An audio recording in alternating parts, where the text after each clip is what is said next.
În ultimii 30 de ani, niciun partid politic nu și-a propus să îi reprezinte pe români. Toate s-au transformat în organizații mafiote, antiromânești, puse pe spolierea banului public, adică a muncii românilor.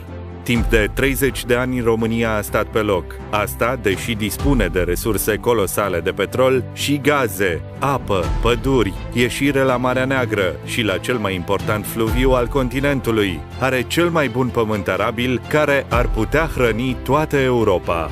Dar România are însă ceva și mai extraordinar: oamenii.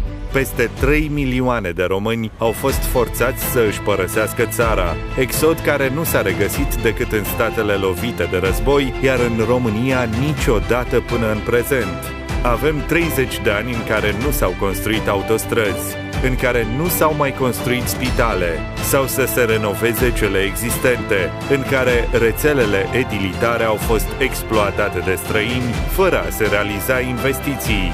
30 de ani în care pădurile țării au înregistrat cel mai mare jaf din toate timpurile, iar școlile au fost părăsite, cu un sistem de învățământ distrus.